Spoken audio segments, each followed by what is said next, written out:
শরীরের সবথেকে দামি অংশ হলো হৃদয়, যেখানে থাকার যোগ্যতা সবার থাকে না। কেন জানেন? তুমি যাকে ভাববে সে আমার আপন, আসলে সেইভাবে পর।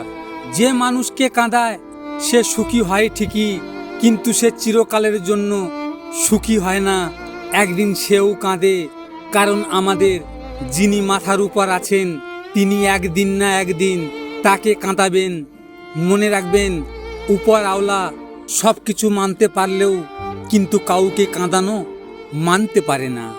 মনে কষ্ট দেওয়া মানুষগুলোকে আলাদা করে অভিশাপ দিতে হয় না, প্রতিটি দীর্ঘশ্বাসেই অভিশাপ হয়ে যায়।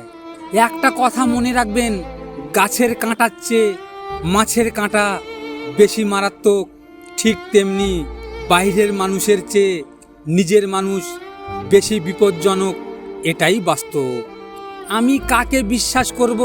আমি সবচাইতে বেশি কষ্ট পেয়েছি আমার আপন মানুষের কাছ থেকে। কেন জানেন?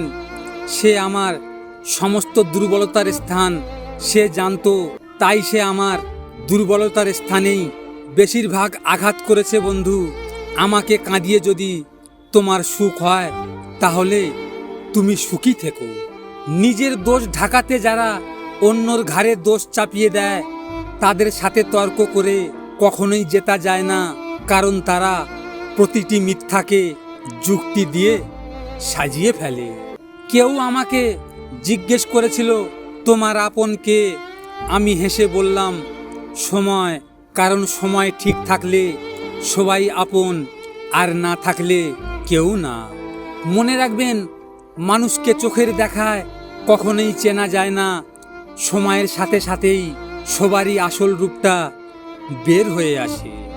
একটা ছেলে তখনই একটা মেয়ের জন্য কাঁদে যখন সে নিজের জীবনের থেকেও তাকে ভালোবাসে। তাই একটা ছেলের সব কিছু মিথ্যা হলেও মনে রাখবেন, তার চোখের জলটা কোনোদিন মিথ্যা হতে পারে না। প্রকৃত ভালোবাসা কি? একটা ছেলে পাখি একটা মেয়ে পাখিকে খুব ভালোবাসে। হঠাৎ একদিন মেয়ে পাখিটির পায়ে খুব ব্যথা পেয়ে তার পা হারালো। মেয়ে পাখিটি কাঁদতে কাঁদতে ছেলে পাখিকে বলল, তুমি আমাকে ছেড়ে চলে যাবে না তো?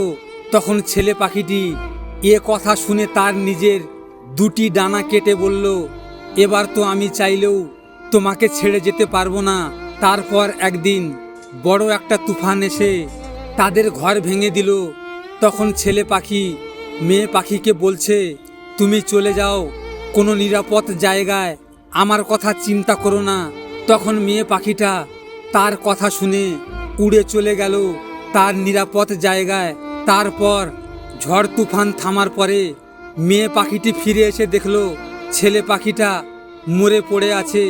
পাশের মাটিতে লেখা ছিল, প্রিয়, তুমি যদি একবার বলতে আমি তোমাকে ছেড়ে যাব না, তাহলে আমি ঝড় তুফানকে উপেক্ষা করেও বেঁচে থাকতাম শুধু তোমার জন্য। ভিডিওটি ভালো লাগলে পাশে থাকবেন, আর হ্যাঁ, নিজের খেয়াল অবশ্যই রাখবেন, কারণ এটা স্বার্থের দুনিয়া। এখানে নিজের খেয়াল নিজেকে রাখতে হয়, অন্য কেউ রাখবে না। দেখা হচ্ছে পরের ভিডিওতে। ভালো থাকবেন, সুস্থ থাকবেন।